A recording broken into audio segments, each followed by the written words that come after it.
O inciso terceiro já traz uma qualificadora objetiva.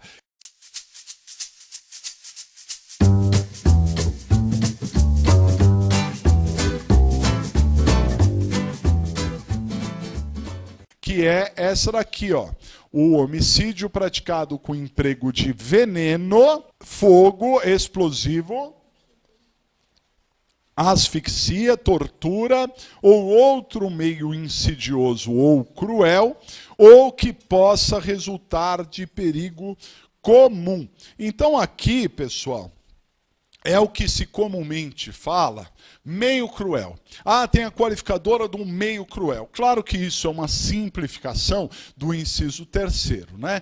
Porque, na verdade, também aqui são vários exemplos de meios cruéis, né? Então, quando ele fala assim, emprego de veneno, fogo, explosivo, asfixia, tortura ou outro meio cruel, significa que todos esses casos são meios cruéis. O que é um meio cruel?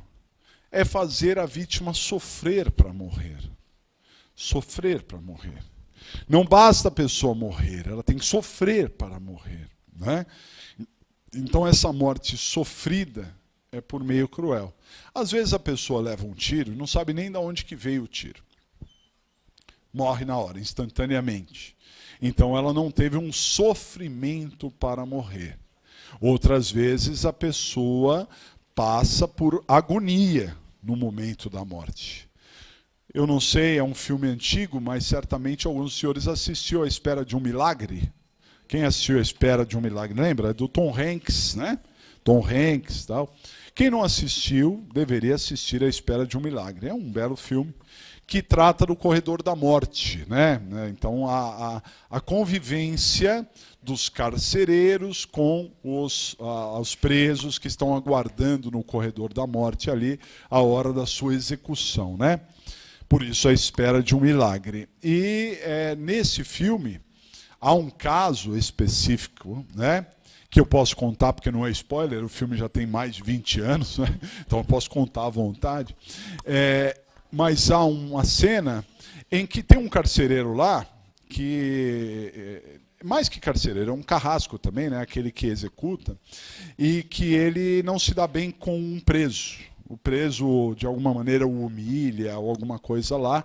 Então, na hora de ir para a cadeira elétrica, tem uma certa cerimônia ali, um procedimento.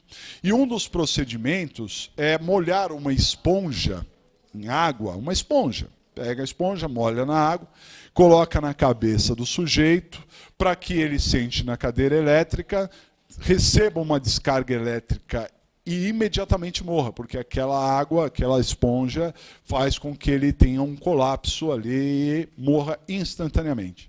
O que faz o carcereiro lá? Ele finge que molha. Finge, mas não molha. Finge que molha, não molha. Coloca lá. E quando ligam a cadeira elétrica, o cara não morre. E ele fica lá, e ele demora mais de 1 minuto na cadeira elétrica, sendo, né, ali passando por toda aquela agonia. Esse é um exemplo cruel desse meio cruel, né, vamos dizer. E, modernamente, né, e infelizmente, se criou aqui no Brasil o tal do micro-ondas, né? Que foi muito mencionado no filme lá da Tropa de Elite, né? E que o micro-ondas basicamente é prender a pessoa em pneus.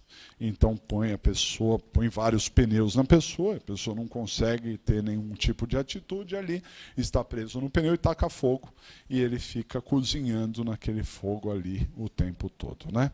E isso acontece no Brasil. Ali na esquina, modo de dizer, está acontecendo esse tipo de coisa no Brasil, né? Uma coisa terrível. Agora, o que se discute aqui, por exemplo, é o excesso de facadas, excesso de golpes. Aí ele levou não sei quantos tiros, não sei quantas facadas. Isso é meio cruel? Depende. Depende se a pessoa demorou para morrer ou não, não é? Então, por exemplo, a execução de pessoas com tiro na nuca. A morte é instantânea. Morte é instantânea. Né? Deu o tiro na nuca, a pessoa morreu. Só que às vezes ele leva um tiro na nuca e depois leva outros tiros. né, não podemos por falar em meio cruel. Porque a pessoa levou um tiro na nuca e morreu na hora. Pode ser outras tantas coisas. Mas o meio cruel, não, porque a pessoa não sofreu. Agora, há casos em que a pessoa vai morrendo parceladamente, né? Porque ela demora para morrer. Então o sujeito vai dando tiro em partes não vitais, né? Ou dando facadas ou alguma coisa em partes não vitais, a pessoa vai sofrendo aquele tipo de consequência até que leva realmente uma facada final e morre. E aí a perícia que vai determinar se aquilo está caracterizado como um meio cruel ou não. Ok? Muito bem. Depois nós temos o inciso 4º, que também é um inciso objetivo, porque não fala o motivo do crime, sim a forma com que o homicídio foi praticado. Observem, olha só. O homicídio será qualificado se ele for praticado à traição, de emboscada, ou mediante dissimulação, ou outro recurso que dificulte ou torne impossível a defesa do ofendido. Também aqui chamado de qualificadora da surpresa. Surpresa, né? Então, o recurso que impossibilitou a defesa do ofendido. Perceba, às vezes a pessoa é pega sem esperar por aquele tipo de atitude. Pelas costas, o que não dá nenhuma chance de defesa. Uma emboscada, o termo emboscada vem de bosque, em que a pessoa ficava ali, né, no bosque, né, esperando alguém passar e ele cai em cima. Ou o termo tocaia. Tocaia e vem dos índios, que ficavam de tocaia, esperando também alguém passar para atingi-lo, etc. Né? Então esse é o recurso que impossibilitou. A pessoa não sabe de onde que veio aquele tipo de agressão. O excesso de armas, o excesso de pessoas, várias pessoas contra uma, né? Uma pessoa em face de uma criança, totalmente recurso que impossibilita a defesa. A criança não tem como se defender, ou mesmo o idoso, muitas vezes não tem como se defender, né? Então aí nós temos esse recurso que impossibilitou a defesa. Não, atenção, não é porque a vítima morreu que ele não teve chance de se defender. Não é isso. Eu já ouvi isso da boca de um promotor, que falou brincando, mas brincando e falando as verdades na opinião dele, né? Que no sentido que a pessoa morreu, então ele coloca lá qualificado por recurso que impossibilitou a defesa. Não é assim. Não é? Nós temos, para analisar essa qualificadora, que saber da dinâmica com que ocorreram os fatos. Então essa é a sua grande defesa, hein? Esse é o seu pulo do gato aí.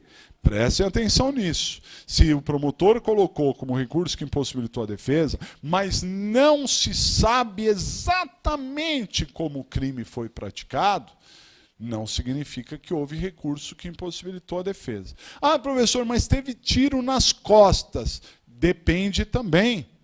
Por quê? Porque um mecanismo de defesa, mostrando que a pessoa teve defesa, é se encurvar. Então, às vezes, você pega um caso que o sujeito, o laudo, dá tiros pela frente e tiro nas costas. Mas como é isso? Ele levou tiro aqui, aí o cara virou o cara para dar um tiro lá? Não, é porque é dinâmico o negócio. Então, se ele recebeu um tiro, a tendência de alguém é colocar a mão na frente, a tendência de alguém é fazer isso, e nessa situação de tentar se proteger, pode levar o segundo tiro nas costas, por exemplo, o que não significa que é o primeiro, não significa que ele foi surpreendido com aquele tipo de ação. Né? Outra questão também muito importante de defesa, prestem atenção. O sujeito, ele já vive uma vida perigosa. Por exemplo, ele já tem vários inimigos. Ele já tem pessoas que é uma facção contrária a dele. Né?